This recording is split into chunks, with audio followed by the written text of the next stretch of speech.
Welcome to Neo Story. Imagine this. It's November 1918. The German army is shattered, the empire has collapsed, and revolution is sweeping across the streets. But less than 4 years earlier, Germany had seemed unstoppable. They had crushed Russia, outnumbered the British and French, and controlled vast swaths of Europe. So how did the world's most powerful army end up signing an armistice and losing the war? Let's unravel the story. When Germany entered World War I in August 1914, it did so with the most formidable army in Europe and a carefully crafted strategy, the Schlieffen Plan. The plan was audacious: strike France quickly through Belgium before Russia could fully mobilize, knock France out of the war, and then turn to face the East. If it had worked, Germany could have won a rapid victory and avoided a drawn-out conflict. But in war, nothing goes exactly as planned. From the start, German commanders pushed their men to the limits, overestimated the army's capabilities, and neglected key logistical details. Then came the Battle of the Marne. French troops, exhausted but determined, counterattacked. Germany's chance for a quick victory evaporated, and by invading neutral Belgium, Germany provoked Britain, turning what could have been a short war into a long, grinding conflict that would stretch on for years. Even after 1914, Germany still had opportunities. But over the next few years, a series of mistakes compounded.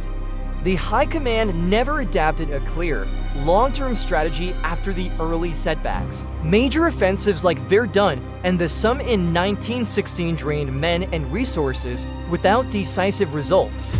The Allied blockade began to starve German cities and troops. Coordination with allies like Austria-Hungary was inconsistent, and political missteps further weakened the Central Powers. The gamble of unrestricted submarine warfare in 1917 backfired, drawing the United States into the conflict and tipping the balance further against Germany. Despite these setbacks, Germany achieved successes on other fronts.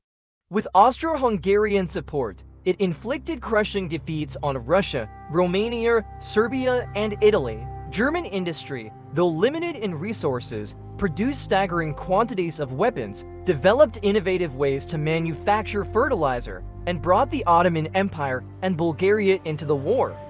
Yet these victories could not offset the strategic mistakes and growing pressures in the West. By 1918, Germany had one last chance.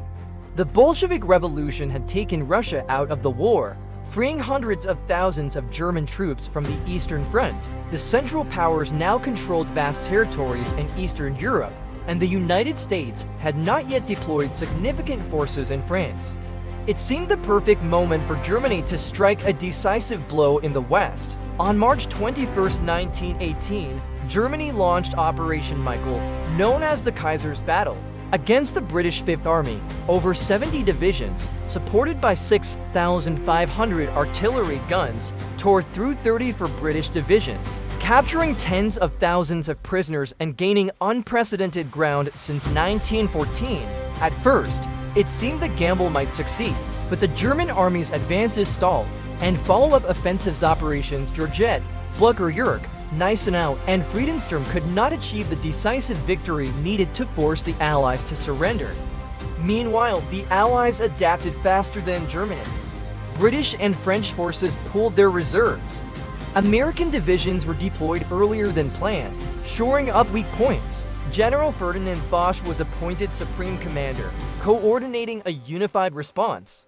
Germany had stormtroopers and advanced artillery tactics, yet it lacked a coherent strategy to translate these advantages into lasting gains.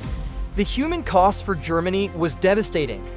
By July 1918, casualties from the spring offensives totaled nearly 1 million. Replacement troops could not keep pace. Germany needed 200,000 new men every month, but only gained roughly 95,000 through wounded returns and new recruits.